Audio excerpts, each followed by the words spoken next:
but for how long? We'll look at a difficult summer for Eddie Howe and his squad. That's up next.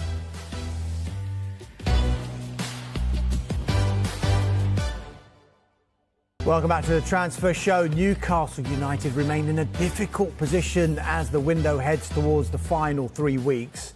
We know about Alexander Isak's desire to join Liverpool and Newcastle's own efforts to bring players in.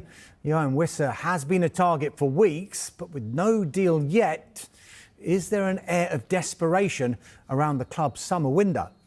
That word desperate is where Newcastle are at. Of course, they've got the issues with Alexander Isak. He won't feature here tonight against Espanyol, nor tomorrow in the friendly against Atletico Madrid. As we know, he's been training on his own. And of course, that leaves Newcastle with just one striker in their ranks, and it's young 21-year-old William Asula. So if Isak was to go, Newcastle need two, so it would be Wissa and one more. But so far, any move for Wissa has been protracted. It's been difficult for them to agree a deal with Brentford. I think, one, because Brentford have lost a number of players themselves this summer already, and two, Newcastle have been unable to agree a fee. Yeah, that was Keith Downey there at St James's Park talking about Newcastle's difficult window. Mike, I'm going to come to you in a moment to speak about just that. But just on Yoane Wissa, there have been developments today, and that is the representatives of the Brentford forward, Yoane Wissa, are in London. They hope that Brentford and Newcastle can strike a deal for the striker. There are likely to be developments one way or the other after the weekend. We are told that Newcastle are ready to move quickly for Yoane Wissa once Brentford can secure a replacement. Now, Brentford are interested in a number of forwards to replace Wissa, but also need, of course, to replace Brian Mbeumo, who went to Manchester United. They've earmarked Bournemouth's Dango Utara as a replacement for Mbeumo. There's all sorts of talk about interest in Ipswich Town's Omari Hutchinson as well. They've already gone in for Wissa, remember, £25 million. That was rejected. But Wissa, significantly, has made it clear over and over again he wants to leave, he wants to join Newcastle, and he's ready to travel as soon as he's given the green light. Brentford are in action tonight against Borussia Mönchengladbach. The matchday squad, unsurprisingly, does not include Yoane Wissa. So, Michael, let's talk about Newcastle then. It has been a very, very frustrating window, a very, very difficult one. This was supposed to be the window, wasn't it, when they were going to go for it? Champions League football back at St James's Park. A first trophy in over 50 years back to St James's Park. It just simply hasn't worked out that way. It's unbelievable, really. I mean, I remember hearing a quote from Amanda Staveley, who's obviously no longer at Newcastle, when Newcastle won the League Cup, and she said this will be just the beginning for Newcastle United. But they've done so well over the last few years in terms of recruitment, and it all started with Kieran Trippier. Then you've got Bruno Guimaraes, who's been absolutely brilliant. Sven Botman's been great when he's fit. Timo Livramento, Lewis Hall, Anthony Gordon. Sandro Tonali's back and brilliant. Isak's been a great signing. But then all of a sudden, it's stalled this summer, and it's so incredibly hard. But, you know, obviously, Eddie Howe and Newcastle are shopping in the same window as other clubs, and they've seen that, and it's been ever so frustrating. I don't think Eddie Howe could have done any more. He's such a great talker, and he's got everyone respects him, and it's just one of those. It's been incredibly frustrating. But all I could say really is that the window is not over, and I'm sure Newcastle will do plenty of business.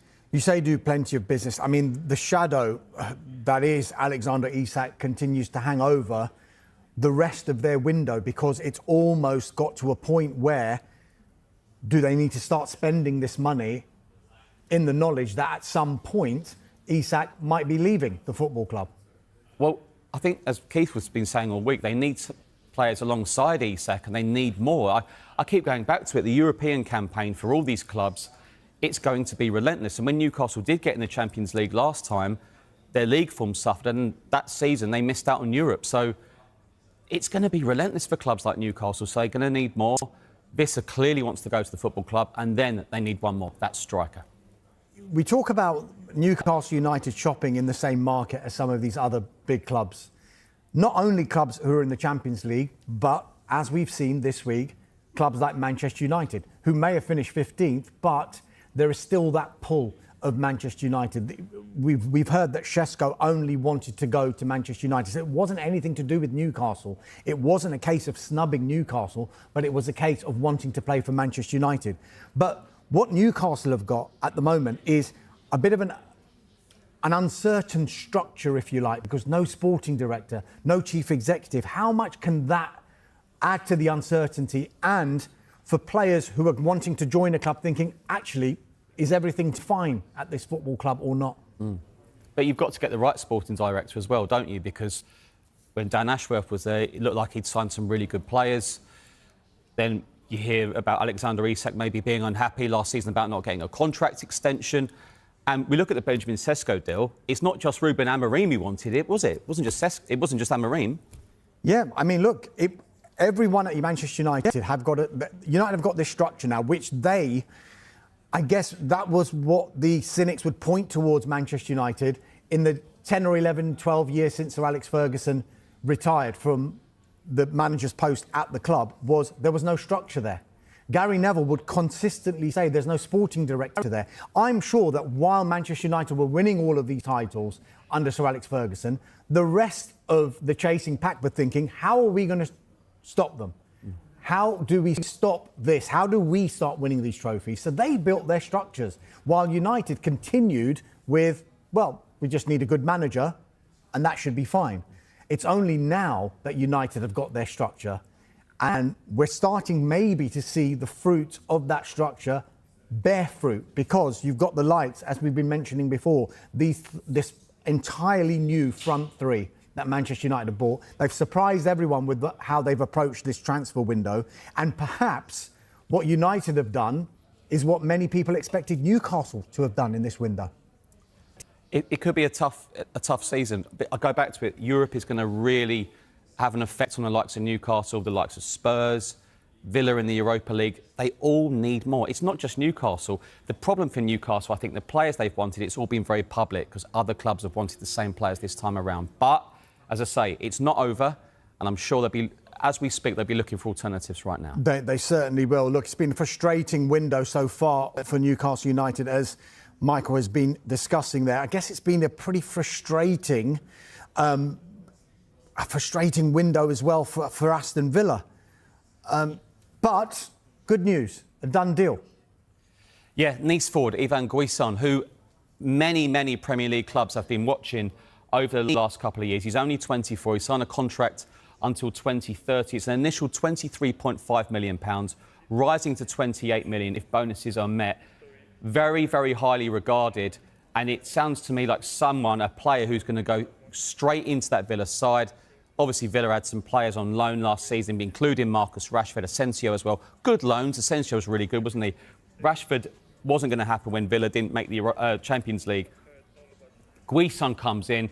But an interesting one for Villa. I'm still really intrigued by Villa, because when Villa played Spurs at the end of last season, Emi Martinez went round the ground and in tears.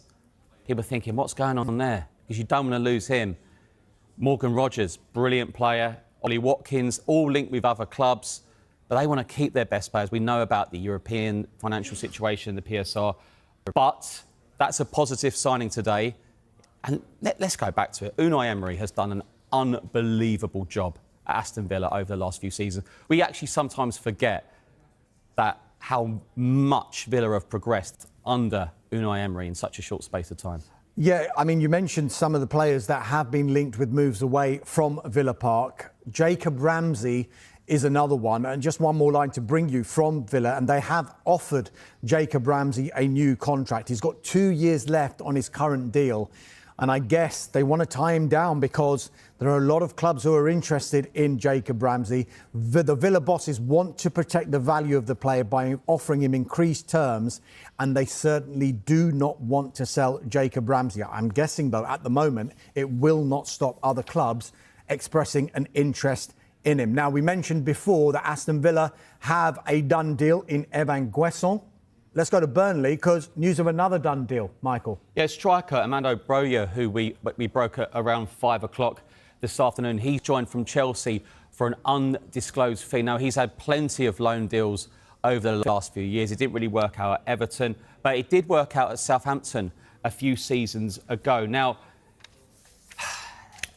it's an interesting one because he's got Premier League experience, but he just probably needs to find a home now. And Scott Parker needs Premier League experience. He signed Martin Dubravka, of course, as well. But this is a 5-year contract. This is not a loan. He's had loan spells at Southampton, as I mentioned, Fulham, Everton. But the one that he will remember fondly is Southampton, where he scored 9 goals. But I say ex-Chelsea. He signed from Chelsea, Dharmesh, but it took him 5 years to make 26 Chelsea appearances. He's got 27 caps for his country. So the player needs a move. And it's a big season, of course, for Burnley. The 3 clubs coming up are really giving it a go. He's now a Burnley player.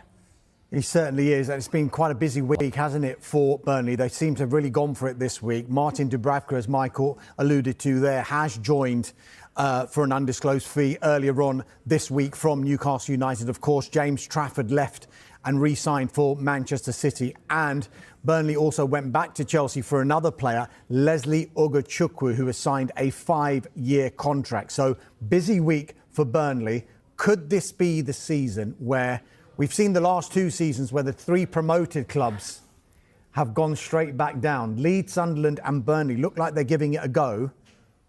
Are we going to see a repeat, or will we see at least one of these clubs stay up? Well, last week I talked about Sunderland, and I think Granit Xhaka, despite his age, is a really, really good